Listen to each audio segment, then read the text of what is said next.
Good morning everyone. Mining ज्ञान में आप सभी का स्वागत है एक बार फिर से। और आज के इस वीडियो में, इस लेक्चर में हम डिस्कस करेंगे कुछ बहुत ही इंटरेस्टिंग चीज़ों के बारे में। तो चलिए शुरू करते हैं। तो आज हम मीथेन गैस के बारे में देखेंगे। मीथेन गैस, इसे फायर डैम के नाम से भी जाना जाता है, ठीक है। और ये जो है तो टेक्निकली अगर देखा जाए तो ये मीथेन और एयर का बेसिकली एक मिक्सचर होता है जिसे फायर डैम कहा जाता है, ठीक है। अब मीथेन गैस पे हमें इतना ज्यादा ध्यान देने की जरूरत क्यों है, क्यों इतना इंपॉर्टेंट हो जाता है मीथेन गैस? मीथेन गैस इसलिए इंपॉर्टेंट है क्योंकि ये एक नेचुरली अकरिंग गैस है, ठीक है। ज्यादातर अंडरग्राउंड माइंस में ये हमें देखने को मिल जाता है। दूसरा कारण यह है कि ज्यादातर माइंस में जो एक्सप्लोजन होता है इसी के कारण होता है। मतलब माइनिंग की हिस्ट्री उठा के देख लो, हिस्ट्री में ज्यादातर जो एक्सप्लोजन हुए माइंस के अंदर वो सब इसी के कारण हुए। तीसरा कारण यह है कि आजकल के टाइम में जिस प्रकार से मीथेन ड्रेनेज की टेक्नोलॉजी को डेवलप किया जा रहा है ताकि मीथेन गैस को डायरेक्टली हम यूज कर सकें, इसलिए भी ज्यादा जरूरी हो जाता है, ठीक है।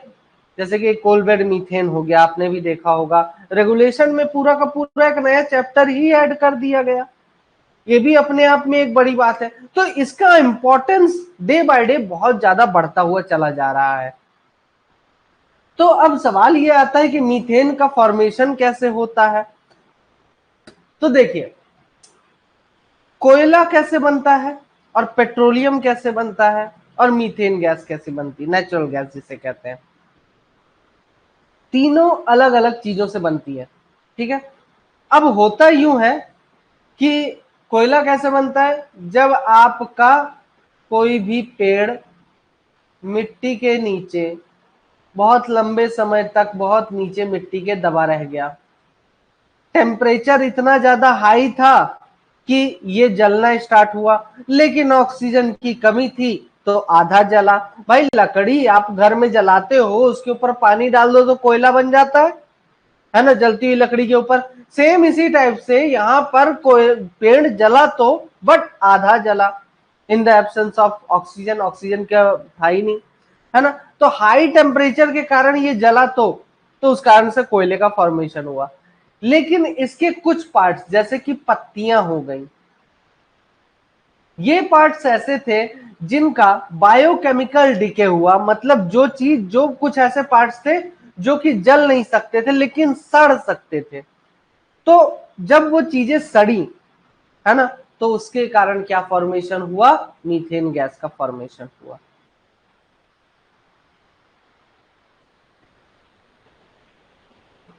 अब मीथेन गैस किसका प्रोडक्ट है? बेसिकली मीथेन जो है तो प्रोडक्ट किसका है?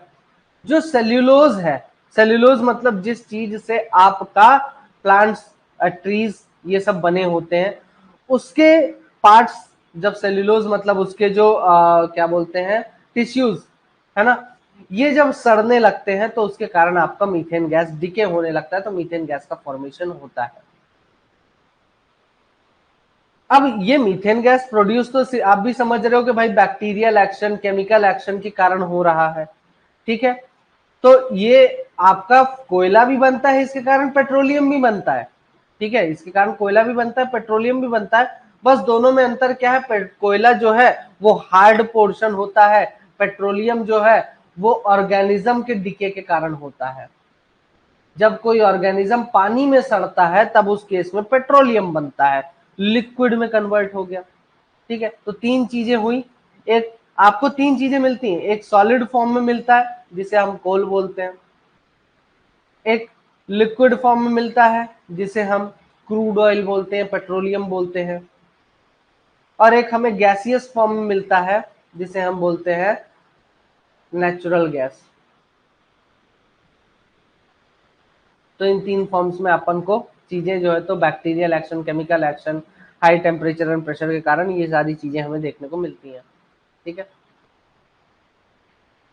अब कोल सीम का जो मीथेन कंटेंट होता है गहराई के साथ बढ़ता जाता है, जितनी ज्यादा गहराई में कोयला निकालोगे ना उतना ज्यादा आपको मीथेन गैस दिखने को मिलेगी, ठीक है।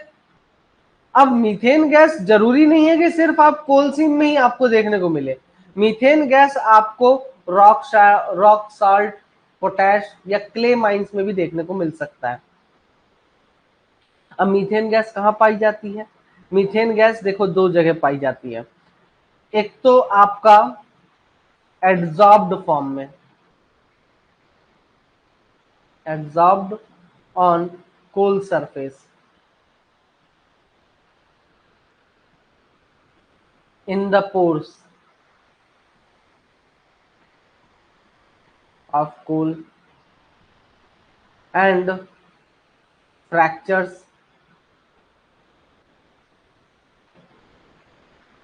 जनरली मैं ये कह सकता हूँ शॉर्ट में कि वॉइड, अगर कोई खाली स्पेस है तो वहां पर अपन को मीथेन गैस देखने को मिल जाएगी। तो ये तीन जगह याद रखिएगा कि मीथेन गैस कहाँ कहाँ पाई जाती है। ठीक है, जब भी एड्सॉर्ब फॉर्म में जो मीथेन गैस होती है उसको हम कोल बेड मीथेन के थ्रू, है ना, अबेंडन माइन मीथेन के थ्रू जो है तो एक्सट्रैक्ट कर लेते हैं। मीथेन गैस को एक्सट्रैक्ट करेंगे और उसे कहीं ले जाके यूज कर लेते हैं।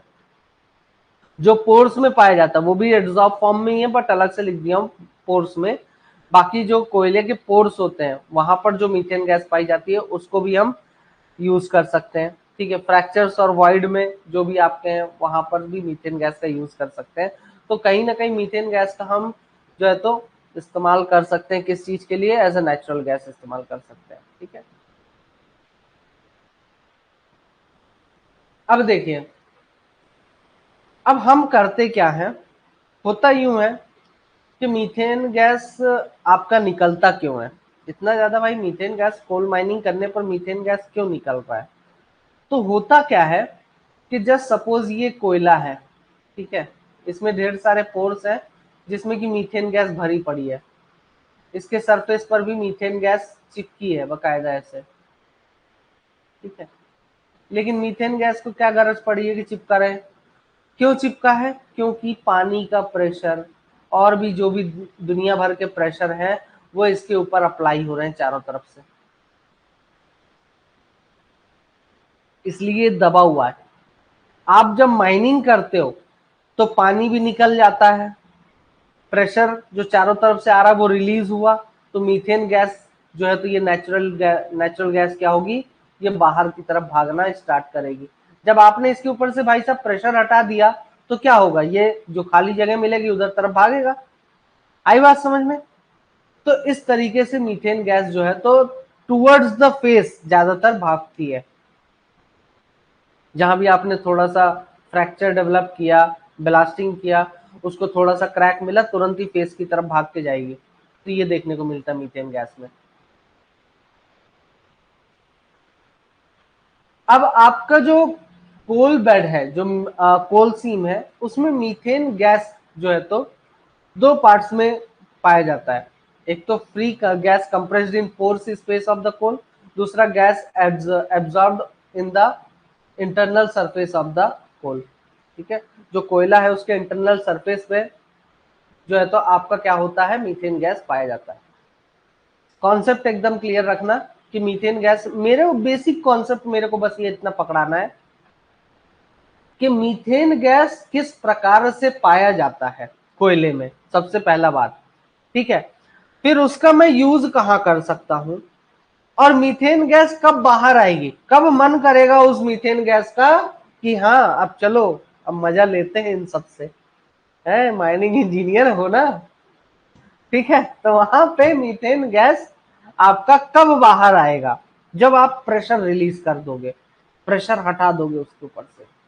ठीक है, तो ये बेसिक कॉन्सेप्ट है। और ये छोटा सा कॉन्सेप्ट ना आपको कोलबेड मीथेन में, अंडरग्राउंड कोल गैसिफिकेशन में, अबैंडन माइन मीथेन में, तीनों ही केसेस में बड़ा ही इंपॉर्टेंट है। अब आप पूछोगे सर ये abandon mine methane, coalbed methane और आपका अंडरग्राउंड कोल गैसिफिकेशन में डिफरेंस क्या है? बहुत बड़ा डिफरेंस है तीनों में, लेकिन मैं अभी नहीं बताऊंगा। अधिक जानकारी के लिए देखते रहिए माइनिंग ज्ञान। ठीक है, आगे है, आगे बताएंगे जब मीथेन ड्रेनेज वाला पोर्शन देखेंगे तो। अब देखिए, ठीक है, इतना समझ में आ गया कि भाई मीथेन गैस ऐसा होता है, क्लियर है। ठीक है, अब बात करते हैं मीथेन की प्रॉपर्टीज। भाई मीथेन की अपनी कुछ खास बातें होंगी, है ना, जैसे आपका कुछ स्पेशलिटी होती है, नाक ऐसी है, चेहरा ऐसा है, ऐसा ही मीथेन का भी है, उसका भी अपना एक स्पेशलिटी है। कलरलेस, ऑर्डरलेस, टेस्टलेस, है ना, रंगहीन, गंधहीन, स्वादहीन।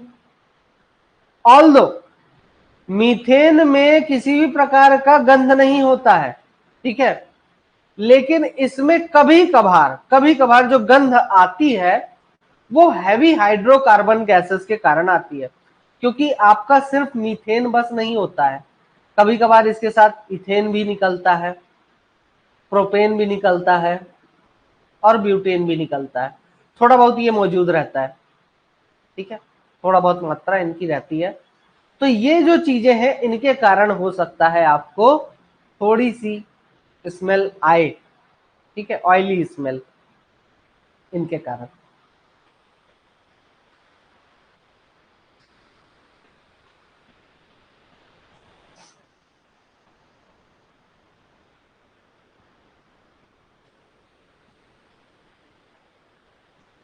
चलो ठीक है, इतना तो अभी तो मैं यही लूंगा यार, क्यों नहीं लेना चाहिए क्या संदीप? चल, हाँ, अब मीथेन भाई हवा से हल्की है बहुत, एकदम सीधे आधा। अब मीथेन गैस हवा से हल्की है, इसलिए ये कहाँ पाई जाती है? Near the roof. इसीलिए इसको क्या बोलते हैं, अच्छा, जो रूफ के पास मीथेन गैस पाई जाती है और इस तरीके से चिपक जाती है, तो उसको क्या बोलते हैं, क्या टर्म यूज करते हैं उसके लिए?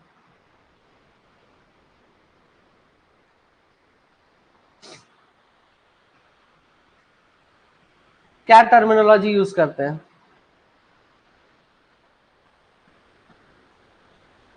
जल्दी से बताओ। बिल्कुल, मीथेन लेयरिंग। अच्छा चलो ठीक है, क्या बोलते हैं इसको? मीथेन लेयरिंग, ठीक है, वेरी गुड।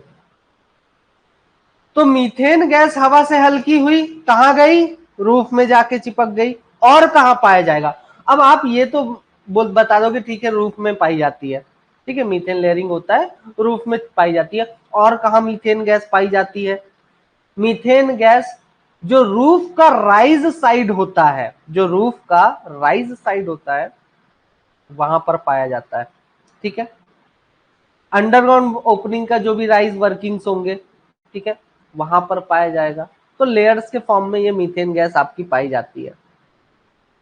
अब लेयर क्यों बोलते हैं, ये भी एक सवाल दिमाग में आना चाहिए कि सर ये तो गैस है, इसमें क्या लेयर?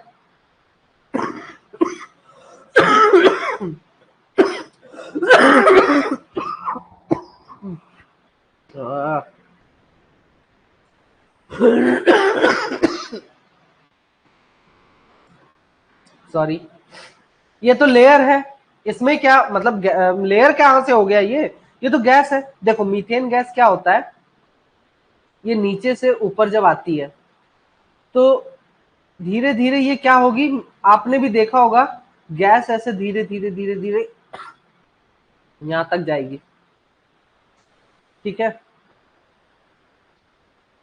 फिर उसके बाद जब ये खाली, मान लीजिए यहां पे मैंने पैकिंग कर दिया, तो यहां पे जाके एक और लेयर बन जाएगी। धीरे धीरे क्या होता है कि इसका परसेंटेज रूफ के पास हाई परसेंटेज होता है, हाई परसेंटेज होता है, एंड आपका जैसे जैसे नीचे की तरफ आएंगे इसका परसेंटेज जो है तो घटता चला जाता है, लो परसेंटेज या लेस परसेंटेज,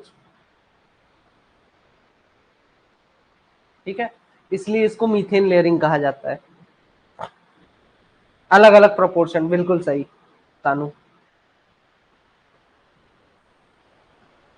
अब मीथेन गैस टॉक्सिक तो नहीं है, मतलब आप सूंघोगे उससे आपको किसी प्रकार का नुकसान तो नहीं है, लेकिन इसके साथ एक बड़ी दिक्कत है यार, ये गुस्सा बहुत करता है, फ्लेमेबल है, ठीक है, और एयर मिल गया तो ये एक्सप्लोसिव मिक्सचर बना के बम कर देगा, ठीक है, कंबस्टिबल है बट कंबर्शन को सपोर्ट नहीं करता है। मीथेन गैस जब जलता है, मीथेन गैस जब जलता है तो पेल ब्लू फ्लेम के साथ जलता है, मतलब हल्का सा नीला, है ना।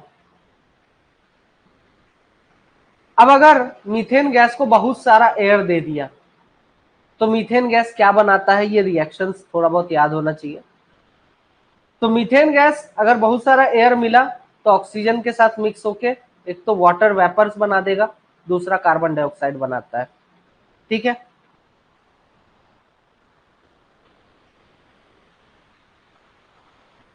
अब अगर मान लीजिए इनसफिशियंट ऑक्सीजन है, पर्याप्त ऑक्सीजन न मिला, तो सिंपल सी बात है, जब भी पर्याप्त ऑक्सीजन नहीं मिलेगा तब कार्बन मोनोऑक्साइड कन्फर्म में बनेगा। तो 2CH4 3O2 water vapour plus carbon monoxide, simple सी बात है। ये पहले ही बता चुका हूं कि जब भी इनसफिशियंट ऑक्सीजन में आपका कुछ भी बोल दे, सीधे बोल दो कार्बन मोनोऑक्साइड, बनेगा ही बनेगा, गारंटी है। कुछ भी जले, कितनी बड़ी चीज जला दो। अब इसका एक्सप्लोसिबिलिटी लिमिट क्या होता है, 5.4 से लेके 14.8% तक, ये इसका एक्सप्लोसिबिलिटी लिमिट है। पॉइजनस तो नहीं है, लेकिन ऑक्सीजन की कमी कर सकता है, जिसके कारण आपका नुकसान हो सकता है। पानी में सॉल्युबल नहीं है, बहुत ही दिक्कत के साथ सॉल्युबल होता है, तो इसको ना के बराबर बोल सकते हैं, हार्डली सॉल्युबल इन वाटर है बेसिकली ये, ठीक है।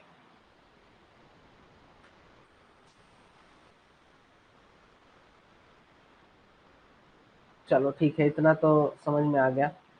अब दो पॉइंट और याद रखिएगा। The boundary line mixtures with minimum and maximum concentration of methane in air which if ignited will just propagate flame are known as lower and upper flammable or explosive limits। देखो, ये जो आपका boundary line है कि मतलब 5.4 minimum percentage होना चाहिए और 14.8 मैक्सिमम परसेंटेज, इसके इससे अधिक हुआ तो एक्सप्लोसिव लिमिट, मतलब एक्सप्लोसिव लिमिट के बाहर चला गया, इससे कम हुआ तो एक्सप्लोसिव लिमिट के बाहर चला गया। तो ये जो आपका 5.4 है, ठीक है, ये क्या है, ये आपका बाउंड्री लाइन मिक्सचर है, ये दोनों बाउंड्री लाइन है, 5.4 से लेके आपका 14.8 तक, ठीक है। तो ये जो 5.4 है, ये क्या है आपका लोअर फ्लेमेबल लिमिट बोलते हैं इसको, ठीक है। और ये जो आपका अपर लिमिट है, इसको क्या बोलते हैं, अपर फ्लेमेबल लिमिट, ठीक है। तो ये जो दो बाउंड्री लाइन है, ठीक है, कहां पे बाउंड्री लाइन सेट करके रखा हुआ है, ये देखिए कवर्ड डायग्राम, एक बाउंड्री लाइन ये बना दिया 5.4 पे, ठीक है, और एक कहां पे जाके अटक गया, 14.8 पे जाके अटक गया। तो यहां से लेके यहां तक का ये इसकी क्या है, बाउंड्री है, ये एक बाउंड्री हो गई, ये एक बाउंड्री हो गई, ठीक।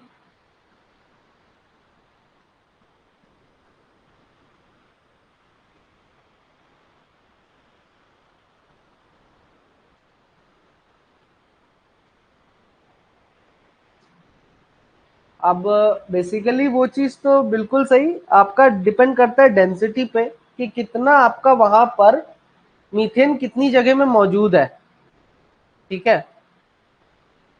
मीथेन कितनी स्पेस में मौजूद है, वही जो प्रेशर बोल रहा है ना सानू, तो मीथेन कितनी जगह में मौजूद है, तो उस पर भी डिपेंड करता है।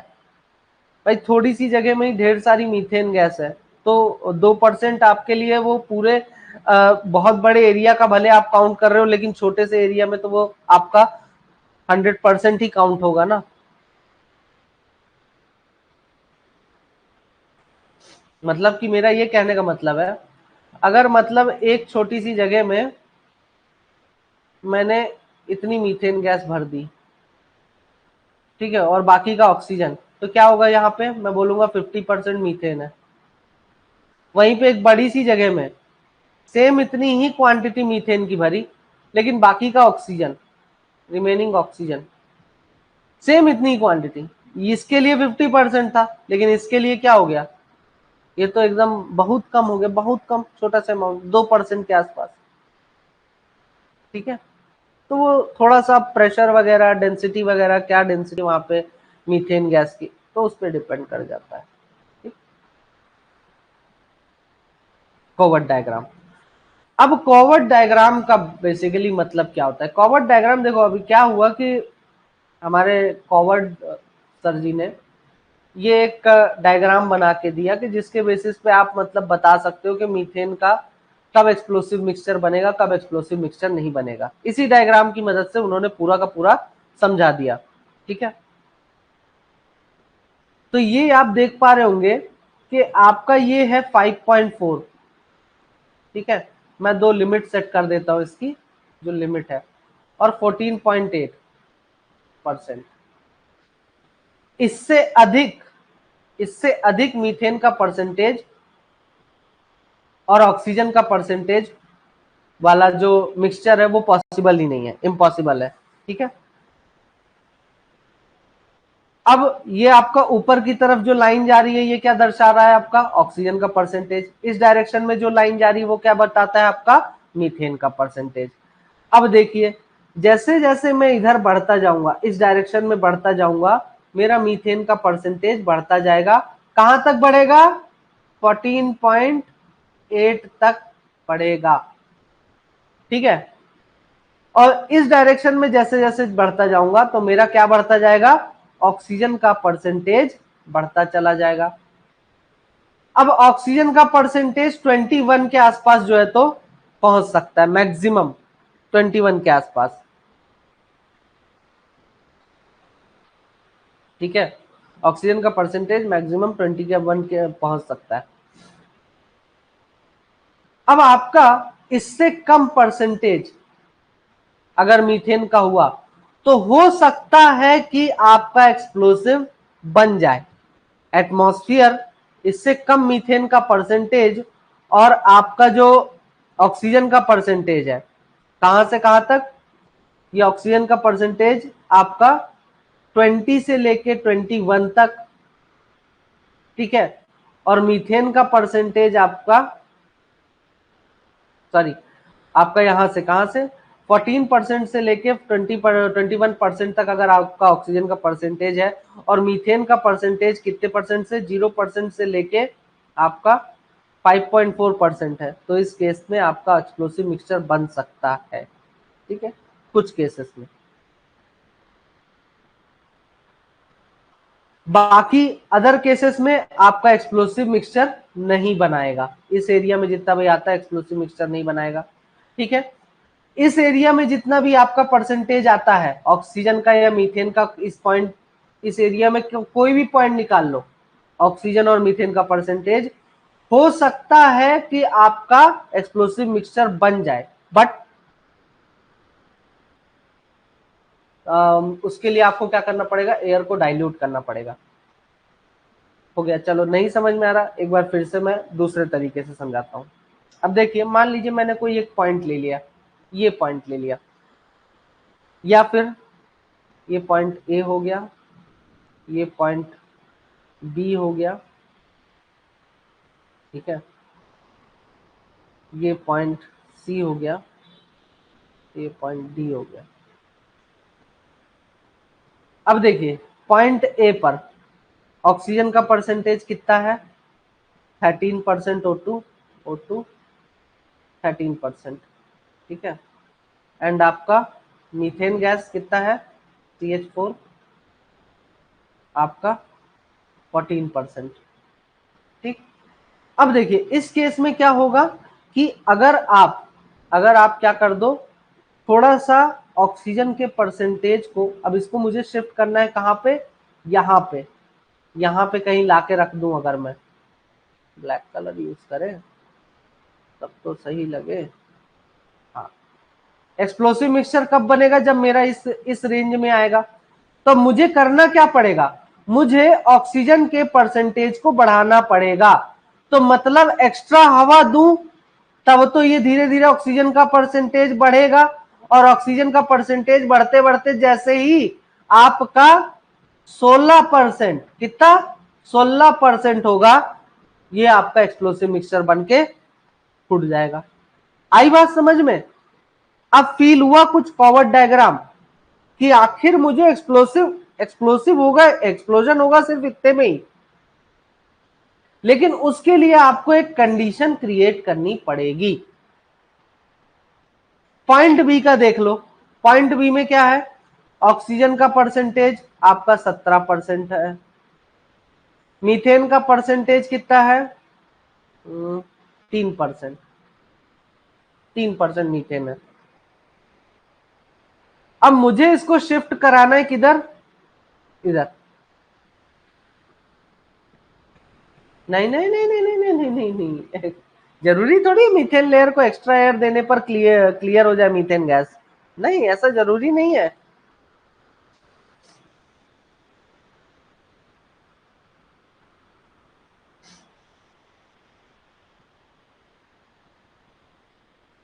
हाँ, तो मैं क्या कह रहा था, अब ये आपका एक एक्सप्लोसिव बन सकता है।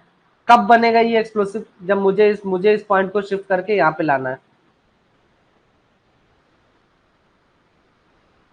मुझे इस पॉइंट को शिफ्ट करके यहां पे लाना है बी पॉइंट को, तो मुझे क्या करना पड़ेगा भाई, मीथेन गैस का परसेंटेज बढ़ाना पड़ेगा, है ना। अगर हल्का सा मीथेन मिल गया तो ये एक्सप्लोसिव बन जाएगा, ठीक।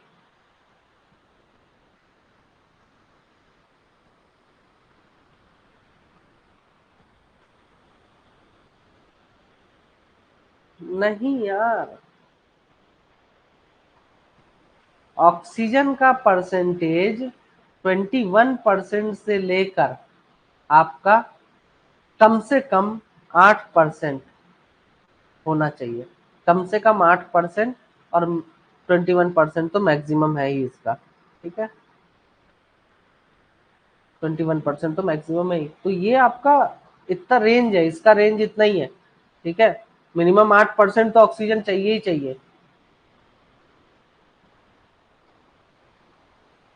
ये देखो, अरे भूपेश क्या बात कर दिया यार, ठीक है, तो इतना थोड़ा बहुत आपको समझ में आ गया होगा।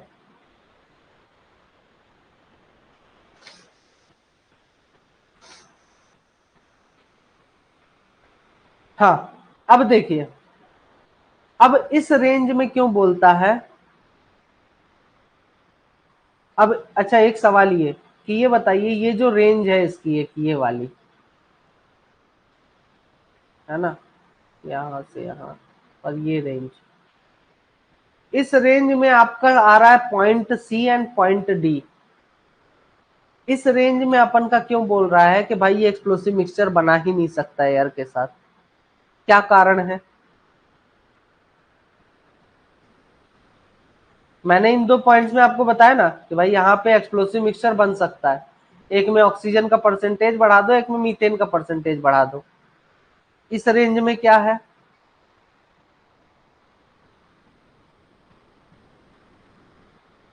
इस रेंज में दिक्कत ये है कि आपको ऑक्सीजन का परसेंटेज भी बढ़ाना पड़ेगा और मीथेन का परसेंटेज भी बढ़ाना पड़ेगा।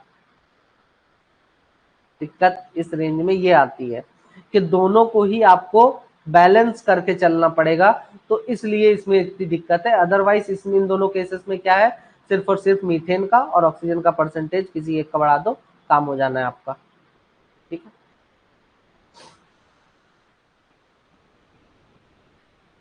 चलिए अब बात करते हैं, ये मीथेन कंटेंट जरूरी नहीं है, डायरेक्ट मत बनाओ ना, ये जरूरी नहीं है। तो इतना तो था आपका मीथेन गैस का। अब इसके बाद जो इंपॉर्टेंट टॉपिक आपका आता है मीथेन गैस में, बंद हो यार,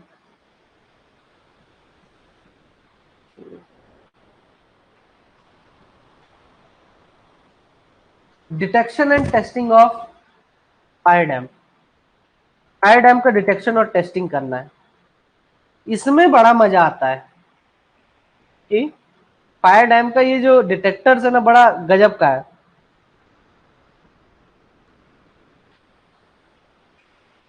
कि आप कैसे टेस्टिंग कर सकते हो कि कितना फायर डैम का जो परसेंटेज है ना, ये कैसे पता कर सकते हैं। मीथेन डिटेक्टर मतलब कि मीथेन गैस का कितना परसेंटेज है आपके माइंस के एयर में, तो यह कैसे पता करेंगे? तो इसको पता करने के लिए एक तो सिंपल सा है, माइंस के अंदर जाओ, एयर के सैंपल्स लो और उसके बेसिस पर आप क्या करेंगे, केमिकल एनालिसिस करेंगे और आपका इसके बेसिस पर पता चल जाएगा कि मेरे माइंस के एयर में कितना मीथेन गैस है। दूसरा, फ्लेम सेफ्टी लैम्प यूज कर लो। तीसरा, मीथेन डिटेक्टर का यूज करके आप क्या कर सकते हैं, डायरेक्टली जो कि आपको मीथेन का परसेंटेज बता देगा, है ना। अब इसमें भी आपका मैं शॉर्ट में बता दूं, याद रखना ये चीज बहुत इंपॉर्टेंट है, शॉर्ट में है पूरा का पूरा। अब कौन सा डिटेक्टर किस प्रिंसिपल पर काम करता है, ठीक है। तो सबसे पहला principle, Wheatstone bridge. Wheatstone bridge principle में क्या मेजर किया जाता है, अनबैलेंस्ड इलेक्ट्रिक करंट मेजर किया जाता है, ठीक है। माचिस मारेगा तो खुद ना निकल लेगा जी। दूसरा, इसका कौन कौन से इंस्ट्रूमेंट इस प्रिंसिपल पर काम करते हैं, D6 MSA methanometer and BMI methane monitor. उसके बाद आता है फॉर्मेशन ऑफ गैस कैप, मतलब कि आपका जब फ्लेम सेफ्टी लैंप आप जलाते हैं तो जब भी मीथेन गैस मिलती है तो उसमें देखते हैं ना कि एक कैप बनती है छोटी सी, उसी के बेसिस पे हम डिसाइड करते हैं मीथेन का कितना परसेंटेज है, जो फ्लेम की हाइट होती है ना। तो इस प्रिंसिपल पे कौन से इंस्ट्रूमेंट आपके काम करते हैं, फ्लेम सेफ्टी लैम्प। दूसरा, स्पाइरल अलार्म।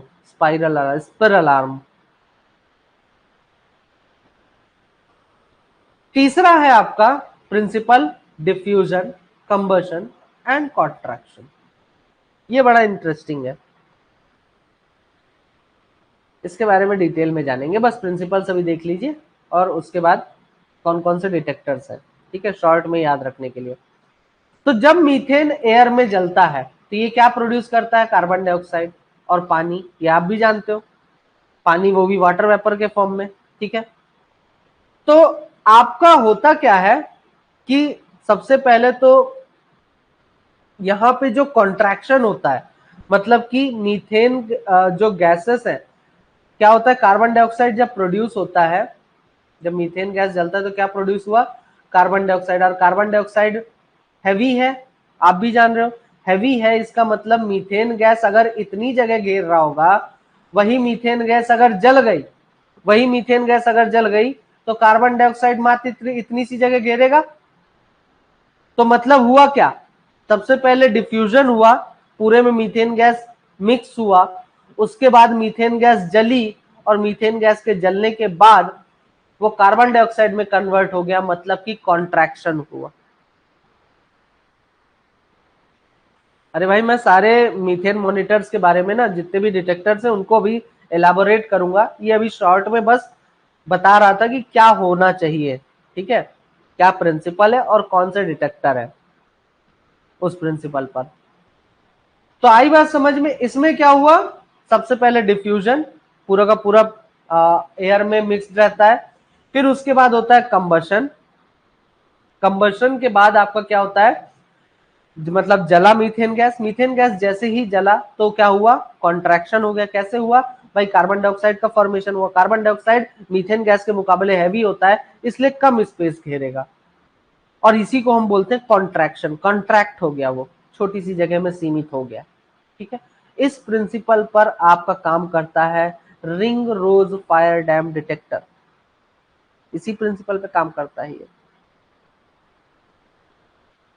अगला जो प्रिंसिपल है, रिफ्रैक्टिव इंडेक्स में डिफरेंस। किसमें डिफरेंस, रिफ्रैक्टिव इंडेक्स, मतलब कि प्योर एयर का रिफ्रैक्टिव इंडेक्स कुछ और होगा, मीथेन के एयर का रिफ्रैक्टिव इंडेक्स कुछ और होगा। इस प्रिंसिपल पर कौन काम करता है, रिकन इंटरफेरोमीटर। अगला प्रिंसिपल है इंफ्रारेड रिकॉर्डर, बताता हूं सानू। इंफ्रारेड रिकॉर्डर में बेसिकली इंफ्रारेड स्पेक्ट्रोमेट्री आता है। To watch the complete video, download the Mining Gyan app from the Play Store. Enjoy a seamless learning experience without interruptions and subscribe to our YouTube channel.